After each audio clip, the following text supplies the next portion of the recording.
Friends, कैसे हैं आप लोग। उम्मीद करते हैं कि आप लोग अच्छे ही होंगे। आज हम आपको धोनी की चाल के बारे में बताएंगे कि धोनी की चाल किन किन चीज़ों पर निर्भर करता है। धोनी की चाल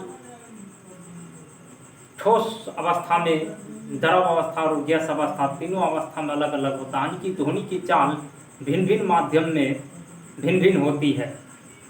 धोनी की चाल किसी भी माध्यम में ध्वनि की प्रत्यस्थता तथा घनत्व पर निर्भर करता है। ध्वनि की चाल, ध्वनि एक माध्यम से दूसरे माध्यम में जाने पर ध्वनि की तरंगदैर्घ्य, चाल और तरंगदैर्घ्य बदल जाती है, लेकिन आवृत्ति नहीं बदलती है। ध्वनि की आवृत्ति नहीं बदलती है, इसको भी याद रखना है, काफ़ी इम्पोर्टेंट है। इसके बाद नेक्स्ट है, ध्वनि की चाल सबसे अधिक ठोस माध्यम में होती है, उसके बाद द्रव माध्यम में होती है तथा उसके बाद सबसे कम गैसीय माध्यम में होती है ध्वनि की चाल। याद रखिएगा, सबसे अधिक ठोस माध्यम में गैस की चाल सबसे अधिक होती है। वायु में ध्वनि की चाल 332 मीटर पर सेकंड होता है। ध्वनि की तीव्रता को हम लोग ध्वनि की तीव्रता का सबसे बड़ा मात्रक बेल होता है और ध्वनि की तीव्रता का सबसे छोटा मात्रक डेसिबल होता है। ध्वनि की तीव्रता को डेसिबल में मापा जाता है। इसके बाद हम देख लेते हैं, इसके बाद है ध्वनि की। तो चलिए आज हम लोग ध्वनि की चाल किन किन चीज़ों पर निर्भर करता है इसके बारे में एक बार देख लीजिए। फिर से यहाँ बोर्ड पर भी मेंशन कर दिया गया है। ध्वनि की चाल, स्पीड ऑफ साउंड। ध्वनि की चाल, स्पीड ऑफ साउंड।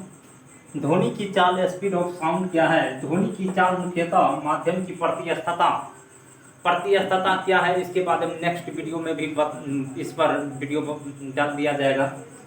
ध्वनि की प्रतिस्थता तथा घनत्व पर निर्भर करता है, डेंसिटी पर निर्भर करता है। प्रतिस्थता का अंग्रेजी में इलास्टिसिटी होता है। प्रतिस्थता क्या है इसके बारे में जान लीजिए थोड़ा बहुत।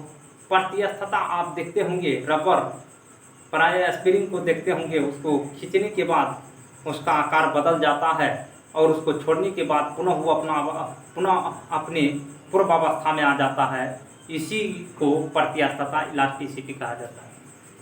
तो देखिए, ध्वनि की चाल मुख्यतः माध्यम की प्रतिस्थता और घनत्व पर निर्भर करता है। लिखे हैं, ध्वनि की चाल सबसे अधिक ठोस माध्यम में, उसके बाद द्रव तथा उसके बाद गैस माध्यम में होता है।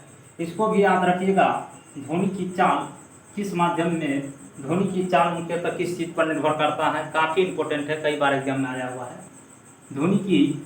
इसके बाद यह भी पॉइंट भी दिया है, ध्वनि की चाल सबसे अधिक किस माध्यम में होती है, ठोस माध्यम में, कई बार आया हुआ है। वायु में ध्वनि की चाल याद रखिएगा 332 मीटर पर सेकेंड होता है। उसके बाद देखिए, किसी माध्यम में ध्वनि की चाल, किसी भी माध्यम में ध्वनि की चाल आवृत्ति पर निर्भर नहीं करता है। यह काफ़ी इंपॉर्टेंट है, VVIQ कर लीजिए। VVIQ है, किसी भी माध्यम में ध्वनि की चाल आवृत्ति पर निर्भर नहीं करता है। उसके बाद देखिए, ध्वनि की चाल पर दाब का क्या प्रभाव पड़ता है। ध्वनि की चाल पर दाब का कोई प्रभाव नहीं पड़ता है। दाब को घटाने या बढ़ाने से ध्वनि की चाल अपरिवर्तित रहती है, यानी नहीं बढ़ती है। पूर्व की अवस्था में जितना पहले चाल था उतना ही रहता है। ध्वनि की चाल पर दाब का कोई प्रभाव नहीं पड़ता है। दाब घटाने या बढ़ाने से ध्वनि की चाल अपरिवर्तित रहती है। ये काफ़ी भी दिया है, इसको भी नोट डाउन कर लीजिएगा।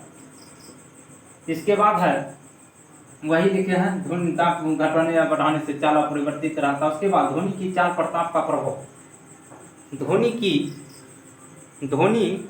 की चाल पर ताप का क्या प्रभाव पड़ता है। माध्यम का ताप बढ़ा देने पर ध्वनि की चाल बढ़ जाती है। इसको याद रखिएगा, इसको भी पॉइंट काफ़ी इंपॉर्टेंट है। इसके बाद लिखे हैं, बढ़ जाती है। ध्वनि की चाल पर आर्द्रता का क्या प्रभाव पड़ता है। आर्द्रता क्या है, नमी युक्त वायु में नमी की मात्रा को ही आर्द्रता, ह्यूमिडिटी अंग्रेजी में कहते हैं, आर्द्रता कहते हैं। वायु में नमी की मात्रा को ही आर्द्रता कहते हैं, ह्यूमिडिटी कहते हैं अंग्रेजी में। देखिए ध्वनि की चाल पर आर्द्रता का क्या प्रभाव पड़ता है, लिखे हैं सूक्ष्म वायु की अपेक्षा नमी युक्त वायु में ध्वनि की चाल अधिक होती है। सूक्ष्म वायु यानी कि सूक्ष्म वायु जिसमें नमी का अंश नहीं हो, और नमी युक्त मतलब वन जिसमें नमी का अंश है वायु में, नमी युक्त वायु में ध्वनि की चाल अधिक होती है। सूक्ष्म वायु की अपेक्षा नमी युक्त वायु में ध्वनि की चाल सबसे अधिक होती है। यही लिखे ह्यूमिडिटी के बारे में। इसके बाद लिखे ध्वनि की तीव्रता डेसिबल पर निर्भर करती है। अति ध्वनि की तीव्रता को डेसिबल में मापा जाता है। इसके बाद ध्वनि की तीव्रता के बारे में जान लिए। इसके बाद नेक्स्ट है ध्वनि का प्रभाव कान पर 1/10 सेकेंड तक बना रहता है। यह भी काफ़ी इंपॉर्टेंट है, एग्जाम में आया हुआ है। इसके बाद आप जान लीजिए, उतना लिखना संभव नहीं है, कुछ बात को आप नोट डाउन माइंड में भी करते रहिए, याद रखिए। बोल देते हैं ध्वनि के मुख्यतः 3 लक्षण है, तारत्व, गुणता और पिच, इसी को कहते हैं ध्वनि की तावृत्ति, गुणता। ये सभी जो 3 लक्षण है इसमें गुणता के कारण ही, ट्यूमर के कारण ही ध्वनि का तेज या मंद सुनाई देता है, गुणता कारण। इसके बाद तारत्व के कारण ही ध्वनि मोटी या पतली सुनाई देती है। अगर ध्वनि का तारत्व अधिक हो, जिस ध्वनि का तारत्व आवृत्ति पर निर्भर करता है, यह भी याद रखिएगा, तारत्व आवृत्ति पर निर्भर करता है।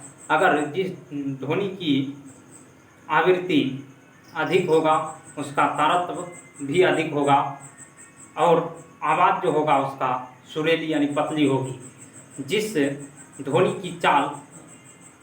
की आवृत्ति तारत्व कम होगा उसका आवृत्ति भी कम होगा और ध्वनि मोटी होगी।